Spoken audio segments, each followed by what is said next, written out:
Welcome to Around the Writer's Table, a podcast focusing on the crossroads of creativity, craft, and conscious living for writers of all ages and backgrounds. Your hosts are Gina, Melody, and Kimbu, three close friends and women of a certain age who bring to the table their eclectic backgrounds and unique perspectives on the trials, tribulations, and the joys of writing. So pull up a chair and get comfortable here around the writer's table.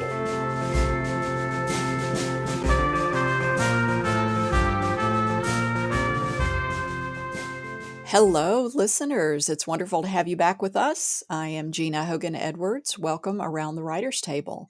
I'm here with my co-hosts, Kimbu York and Melody A. Scout. Let's do a little bit of introduction before we dive into our topic for today. I am an author, an editor, a creativity coach, and I host writing retreats for women on the beaches of St. George Island in Florida. And I have with me, as I said, my two buddies. I love these conversations that we get to have with each other several times a month. And so let's pass it off to you first. Melody, introduce yourself. Hi, everyone. I'm Melody, a scout, and I help my clients find their sense of home by restoring balance and harmony to their lives through plant spirit medicine and my book, Soul of the Seasons. Thank you, Melody. And Kimbu. Yeah. Hey, y'all. It's Kimbu York. I am an author and a former project manager. I help writers and solopreneurs find time, energy, and motivation to create, including their own writing and their businesses and lots of other things in life. So that is me. And I'm still nursing my coffee, y'all. So I'm with you. That's as good as you get. So in our last episode, ladies, we spoke about one of the stages or phases of the creative quest that we call assessing and acknowledging. And in a nutshell, that is looking at not only a specific piece of our creative work, but looking at ourselves and our writing life as a whole, and just looking at, where are we? What do we still have to learn? Where do we still want to go? And how far have we come? What do we have behind us that has led us to where we are right now?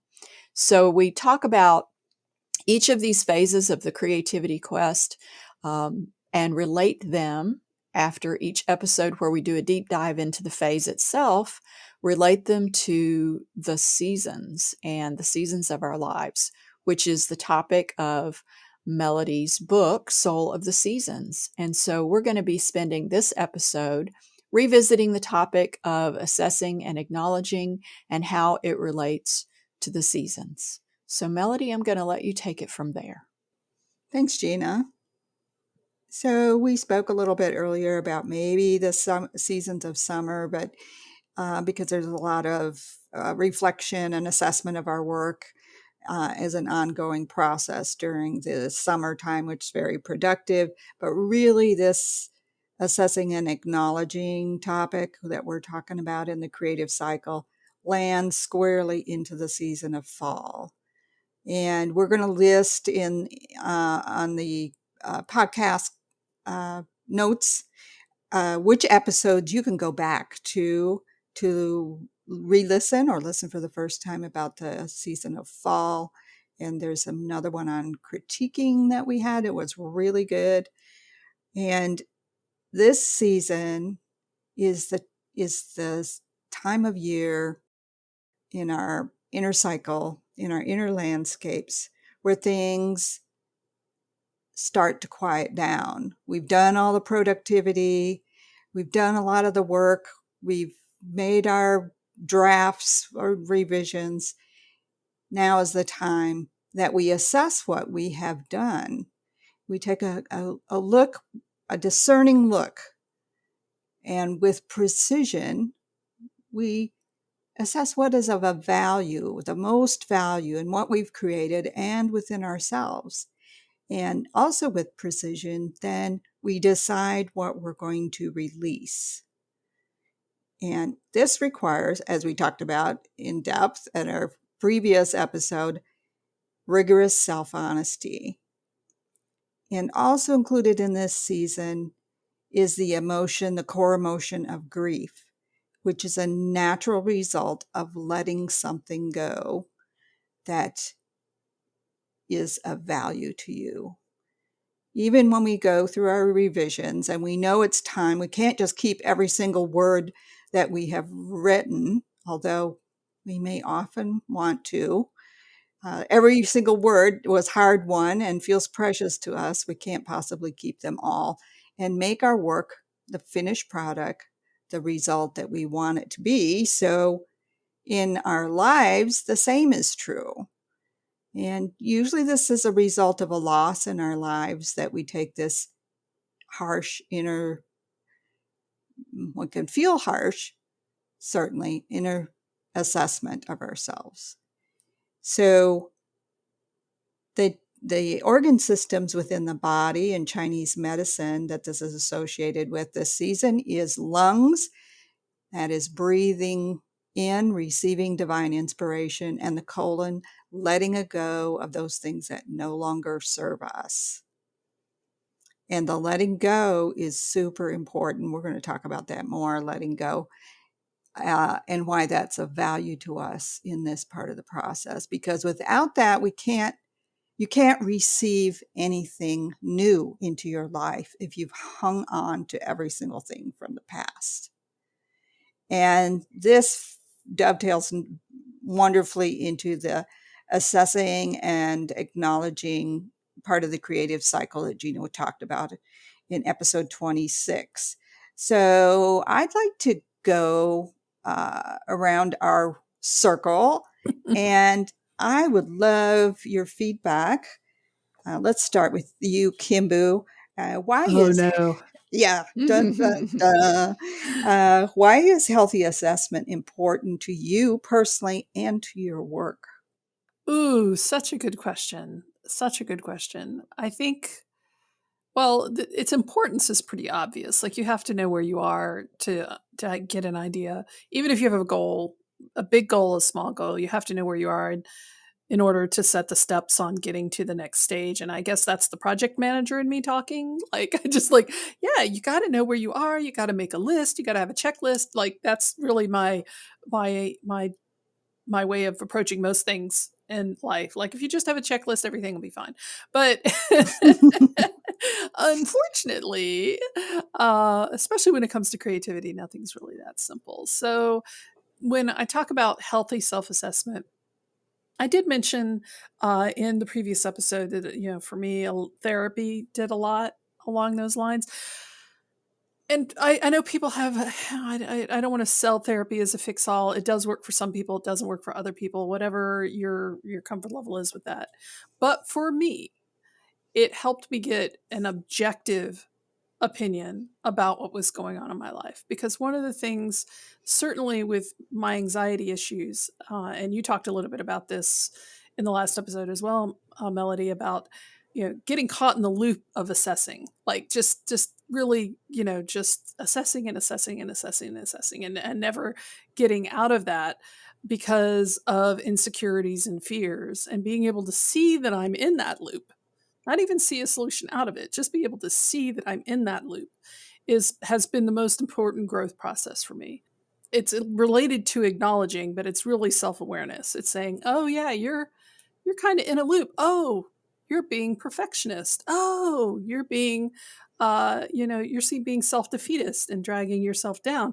May not give me the answer to how to change that behavior right away, but at least knowing that that's what I'm doing and being able to see it objectively, even though it's my own behavior, kind of like we were talking about with self-coaching, like you have to be able to step back and really look at yourself a little bit.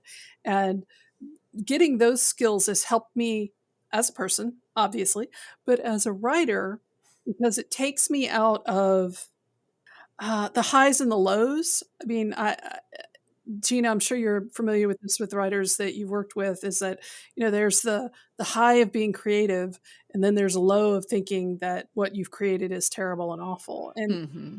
that's can Mm-hmm. be its own right cycle, um, dirty cycle. So yeah, I know that's kind of a rambling answer, but I think that's really where it's at for me is having had to learn those skills, which took a long time for me.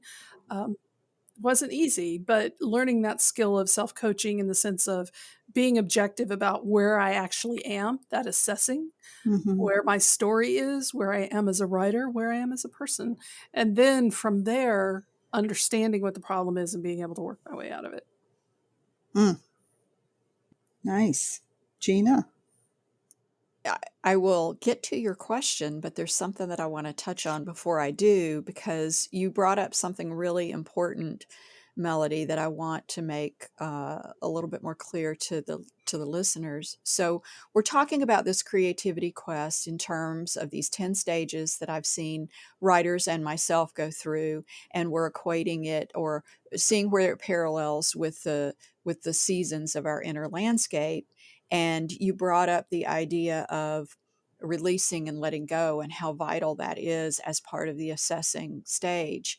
And in the creativity quest, the cycle that I've created, releasing has its own separate standing.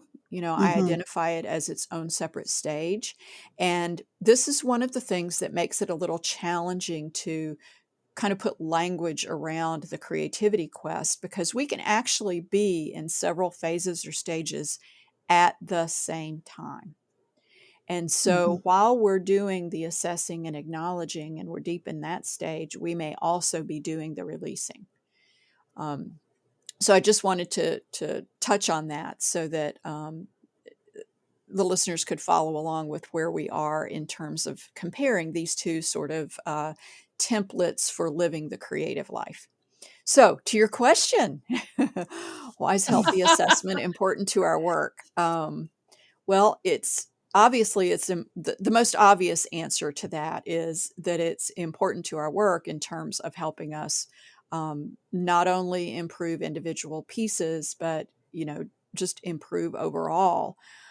Where it gets challenging for me is that loop of assessing that both of y'all were talking about. Is I get stuck in the idea of perfectionism, and so I Mm. just kind of keep on recycling, through that over and over and over again. And then sometimes what won't let me out of this phase is my imposter syndrome, and those two things, the perfectionism and imposter syndrome, are definitely related to one another. And so, I kind of see this season as practice for me to learn how to get beyond that idea that someone is going to call me out as a fake and to get beyond that churning of the perfectionism.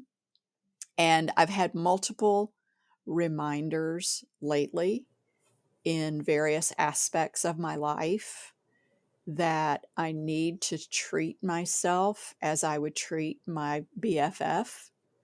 And I Mm-hmm. think that becomes really critical at this stage or this season, is, reminding myself about being compassionate with myself, being kind to myself, and even using the language with myself that I would use with a really good friend.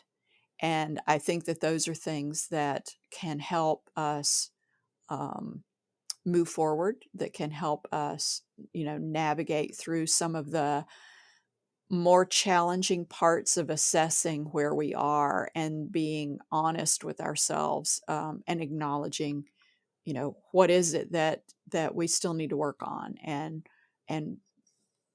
being sure that we place some value on the things that we've done to get where we are. Mm. Yes. That's, I could just say ditto to that for my own life as well. I actually like and can be pretty good at assessing. Yeah, I had the teenage son of a friend. I was over for dinner and we happened to be talking about. We were doing some very good assessment of someone else who was not in the room, and the son said, as children will often do, Wow, you guys sound like you're really judging this person. Ooh, from the mouths of babes. Ooh. And I said, but we're so good at it. Yeah. But not everyone, including ourselves, need to be judged all the time. And I do find it useful because it helps me set or reset my sights on where it is I want to go. Was that the Cheshire Cat that said, if you don't know where you're going, you'll end up somewhere else? Mm. So if you are not taking regular assessment of yourself and your work, you may not end up with what you have intended or what your desires were, what your dreams were. And so that part is really important to me. And it brought up as well the acknowledgement part of this. And I'd like us to go around again and talk about how acknowledgement, not only just acknowledgement of your work, but acknowledgement of yourself and your value. Part of the season of fall is valuing who we are, what we do, what are our abilities and talents, and owning that. So let's go back to Kimbu. And what are your challenges, and also what are the rewards of acknowledging, self-acknowledgement especially? I joke a lot that I'm a throwaway writer. I write something and then I throw it out the window, and wherever it lands, it will land. So like I don't really have any problems putting it out into the world. And one of the reasons that that's so easy for me is because I have, ironically, a lot of trouble acknowledging the successes I've had. And my friend Kim, I've talked about her before, Kim McShane, she and I joke a lot about the fact that once we've accomplished something, no matter how difficult it may have seemed prior to our accomplishing it, and no matter what other people may tell us about having done that thing, to us, it just seems obvious that that is easy to do because we did it. There are so many levels of self depreciation and lack of acknowledgement in that kind of statement. Do you discount yourself much? Oh. Discount? Oh my gosh, absolutely. I felt it the other time where I was at services, and I'm part of a new congregation, and so talking to people who don't really know me, and I tell them I'm an author, and they're like, "Oh, like, what do you do?" And I'm like, "Well, I write books." And they're like, "Well, have you written any books?" And of course, the answer is yes, because as I said, I just write books and I just throw them out into the world. But then they get this kind of starry, glassy look on their face, and they're like, "Wow, that's just amazing. I could never do that." And I'm like, if I could do it, anybody can do it, which may be true, maybe not true. But the point is that I'm just floored by the idea that anybody thinks anything I do could be special or unique or impressive at any level. So the discounting and the acknowledging of the work that I've put into something, I've literally been writing since I was old enough to start reading. And for me, that was 6. And that's a lifetime of writing. I may not be the most gifted, the most skilled writer on earth. We have many people that fit that model, but I'm not too bad. And I've been at it a long time. So why don't I acknowledge that? Why don't I accept that? I think it's the opposite between somebody who just eats all the harvest versus somebody who like cans the harvest and puts things up for later. And, I'm just eating it, and what I don't eat, I'm just throwing out the door because I don't respect it. And that's problematic for me. I don't have a solution, by the way. This is a monologue that's going nowhere. But that does, when you were talking, that's what came to mind about acknowledging. Is I can acknowledge that I've been a writer. You just heard me say it's that I've been a writer all my life since I was a very young child. But can I acknowledge that anything I do is worthy, is valuable, is special, is unique, is uniquely mine? That's a horse of a different color. Mm. Well, that I monologue did go somewhere because, absolutely did. I think you just exponentially increased your self-awareness. I mean, I know that this is something that you have talked about before, but I think Mhm. just putting the language around it and, like, Yeah. making it this very defined thing by being able to talk about it, you've now got it in a place that you can look it in the face and do something about Darn it. Why did I open my mouth? Now I've got work set. I gotta it. do some work now. What? That was not in the agreement.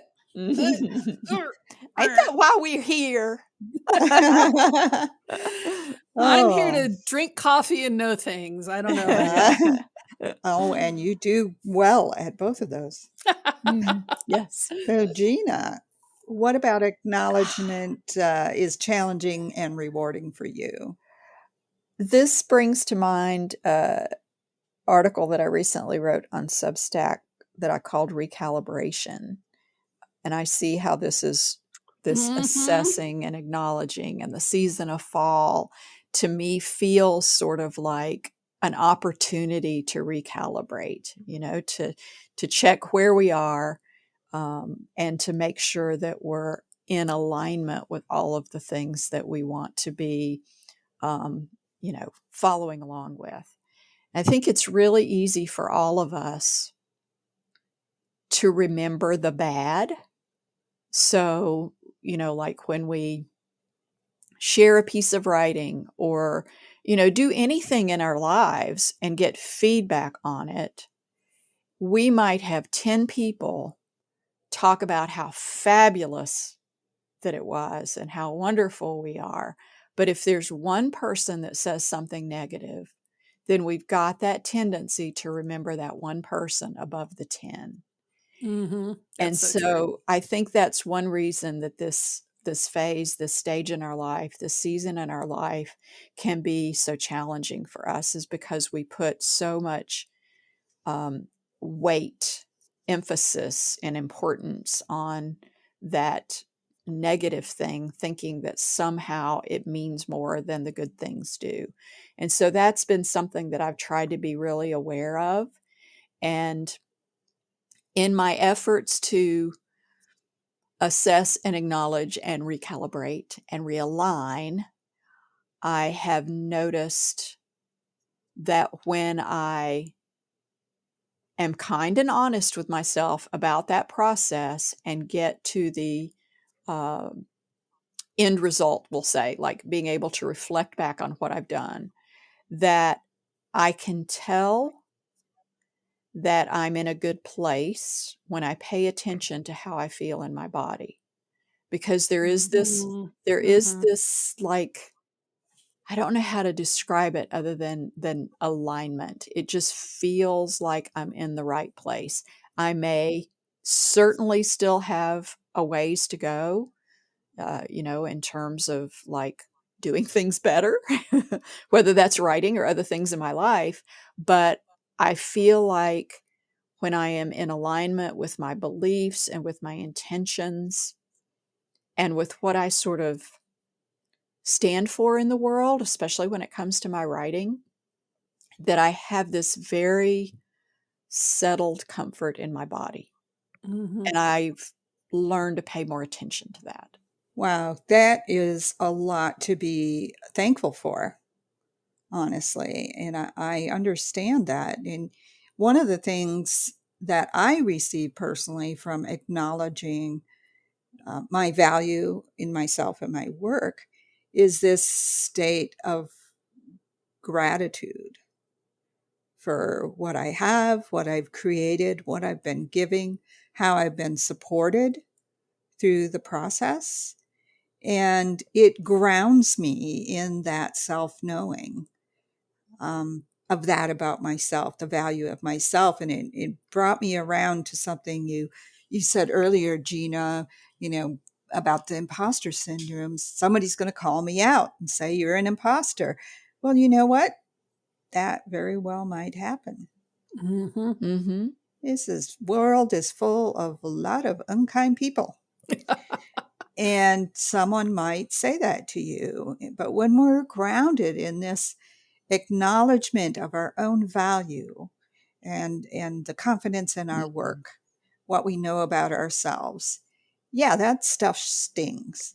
That shit's going to sting when we hear it, but it doesn't throw us so far off course. We're Right. easily able to regroup and go, yeah, okay, that is one opinion. Mm-hmm. You know, it's interesting that we're talking about how the body fits into this, because when in times when I've been less certain about myself, that kind of criticism, I can feel that. Like, it feels like a Mm. gut punch. You know, there's a reason that we say, "Oh, that was a gut punch," because you can feel it in your body. And I think now that we're talking about it, I think one of the things that I'm going to start looking for is my physical reaction to not just criticism by others, but criticism of myself. Mm-hmm. Because if I'm giving myself that same feeling that I feel when other people say something bad, then I am not in that place that you were talking about, Gina, of feeling balanced, of feeling very, set on your feet, and like the tai chi, where your energy is flowing into the ground and come up from the ground and cycling, and you're just very solid. And when you're gut punched, you're falling over and it Mm-hmm. feels painful. And so I don't know, that was just the insight I was having as you guys were talking, because I was thinking about what that kind of criticism feels like in my body, and that is something I need to keep in mind. I have a question for you. Hmm.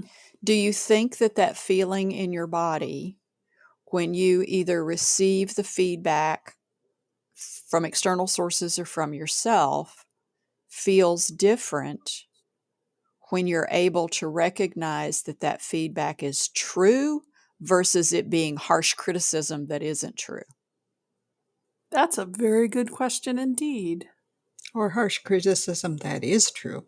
Mm, Mm-hmm. that's Yeah. that's also a thing. Um, I'm gonna have to pay attention to that. I think my instinctual answer is that when it's true, or I feel like there's a valid reason for that, or I can acknowledge where they're coming from with that particular opinion, it doesn't hurt. It may make me feel uncomfortable, because nobody likes criticism, right? Like, it's just like ick. But Mm-hmm. it doesn't hurt. But when I'm Mm-hmm. unstable and I'm feeling uncertain and I'm feeling unbalanced in my body, then it physically hurts. Or hungry, angry, lonely, or tired. Right? Yeah, that is Not well. Like, not good times to receive criticism. Just yeah. saying, even if Yeah. it was well intended.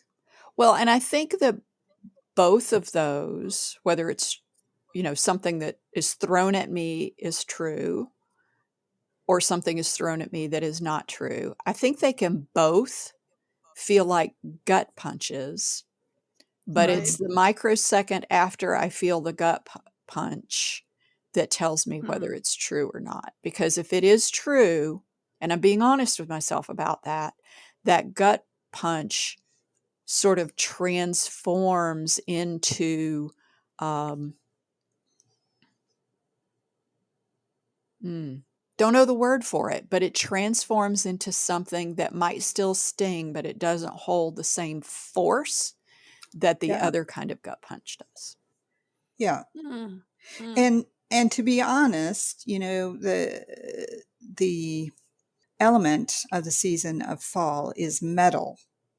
And the reason it's metal is because metal is used with precision to cut away all that is not of value. When something is cut away, it does not feel good. That's why criticism often does not feel good. When we can give some balanced self assessment, and sometimes it takes more than that microsecond. If I'm not in a good space, it may take a week Mhm. or more to get some perspective on it. Um, I have long ago had a tendency to go over the conversation and assess, is there any part of this can be true about me? Do I need to change something in my life? Sometimes I do that to excess, but I think it's a good review for Mhm. me. It's like, is there some element of truth about that? And is there anything in me that needs changing or adjusting as a result of that? And sometimes the cutting away, the loss, the things, is significant. Relationship, death of a loved one, death of a beloved kitty, a beloved pet. That is a real gut punch.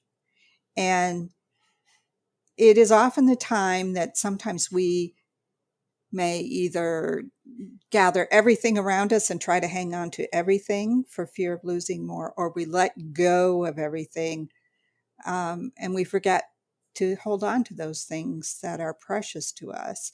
So depending on your level of reaction and what you happen to be going through at the time, I would say give yourself plenty of time to receive that criticism and see if it applies to you. Is it Smart. really of value? And honest, own that. Like, yeah, I'll take that under advisement. In Kimbu, you also brought up another really important aspect about the harsh criticism. The criticism without compassion or kindness is much an imbalance as either over criticism or none at all. Well, I know in myself, if something is just thrown at me out of anger or retaliation, I want to reject all of it. Mm-hmm. And say that That's natural. that's your deal. You're having a hissy fit. It's got nothing to do with me. And so I will fail to take in anything that might be of a value with that. It's not saying we have to accept abusive behavior to find some truth in ourselves. That is not at all what I'm saying. Not everyone has learned how to be kind in their assessments, and maybe a conversation later on how delivering hard information. We could do a whole podcast about that. How to deliver hard information, in a way that doesn't shred somebody's, soul in the deliverance of it. I actually just went through that because I'm not an editor, unlike Gina, but I am doing sort of a beta reader for a friend of mine who's writing a book. And she sent me the book, and it's great. It's wonderful. I can't wait until she's at the point where she's releasing it, because the characters are amazing. The setting, it's a solar punk romance novel. It's just delightful. And the pacing was completely off. The thing was, she was very open to criticism. It was my own fears of being harsh or being mean or being critical that was throwing me off on Gishi. Like, she literally had to drag it out of me. And so I apologize to her for that. But yeah, I think has to be willingness on both sides, I guess, is what I'm getting at. And so it's easy to get misaligned there. I don't know. So And being as gentle with yourself as you would have been with a friend. A friend that's in a Yes. vulnerable position. Because if Yeah. someone is coming to you with their work, they are putting themselves in a vulnerable Yeah, position. that's very true. Here's my baby. How do you like my baby? It sucks. That's not the right It's like, a real cute baby, got a few boogies there on the nose. Need a little cleanup. Oh gosh, you could tell But which one of us was the mother.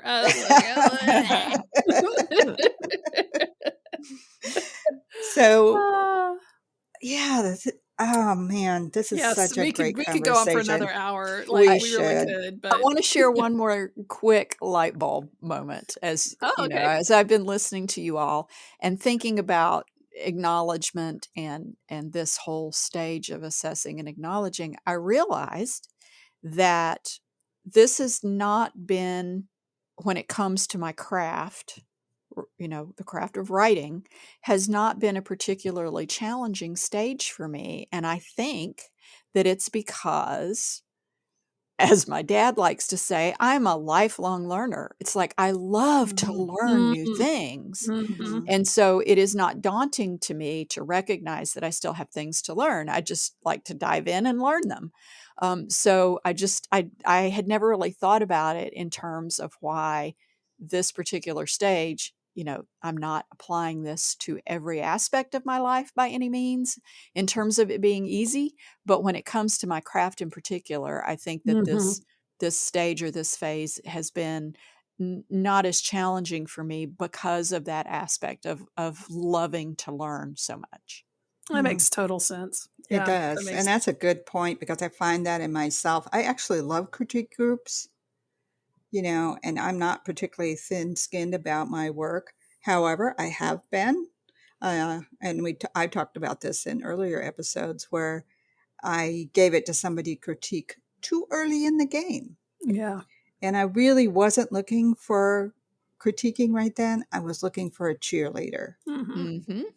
And if you feel like that's what you need, this is more about self awareness. Mm-hmm. Know what it is you need when you go to someone else. Which And it then, leads into acknowledging where you're at in your yeah, craft and not yeah, and assessing what you really need at that point. So it all loops back around. absolutely. And then go to someone who you know can deliver that, Mm-hmm. has Someone the you trust. capacity to deliver that. Oh, I love this subject. Which subject? We love every All of subject. them. That's our It's problem. true. This is my favorite. No, this one's my favorite. But you know what? We have so many more episodes that we can do. We get to keep talking. Isn't that True. fabulous? That is It fabulous. is. That Gina, is what's fabulous. what's the next part of the creative cycle? Yeah, because we're going So, back Talk to the about. quest. What are we yeah. doing? So the next phase or stage in the creativity quest is taking ownership. And that's Ooh. all I'm going to say. You You got tease. to You tune tease. in. Yeah, that's going to be episode 27 for everybody who's playing along. Also, at this point in time, just want to let everybody know that our podcasts are slowly becoming available on YouTube and YouTube Podcasts. We have it on all other platforms. We did not have it previously on that one. So I am slowly uploading our backlog, our back catalog there. So if you prefer that platform, then fortunately for you, we'll be there soon. And I'm trying to get all the backlog uploaded as quickly as possible. As always, you can find the transcripts for this episode on our website for the episode webpage for this on our website, which also has any downloads that we've talked about. Resource links will be available there. And as Melody is always reminding us, because I forget, a comment section. So if you want to leave a comment for us, whether it's just to let us know what you think, let us know any insights that you have or topics that you would like to have us talk about in the future, please. And go to that our web website. address is Yeah. Right. I knew I was going to forget something. Okay. Fortunately, the web address is very simple. It's www.aroundthewriterstable.com. And that is all one word, no dashes, aroundthewriterstable.com. And you can find all of our episodes there, as well as on major streaming platforms like Spotify and Google Podcasts and everywhere else. Apple. Thank you. That's what I always forget. Yes, Apple. So if you do listen on those platforms, please leave us a thumbs up or a heart or a like, whatever the heck, a review. If you can do that as well, it helps us get the word out about our show. So we will see you next time in episode 27. And I think I've finished my coffee. So I guess that means we're done. Bye, Thanks listeners. for Thank sharing. you. Bye. Thank you for Bye. sharing your precious time with us. Yes, definitely. Bye. Thanks for joining us around the writer's table. Please feel free to suggest a topic or a guest by emailing info@aroundthewriterstable.com. Music provided with gracious permission by Langtree. A link to their music is on our homepage at aroundthewriterstable.com. Everyone here around the Writer's Table wishes you joy in your writing and everyday grace in your living. Take care until next time.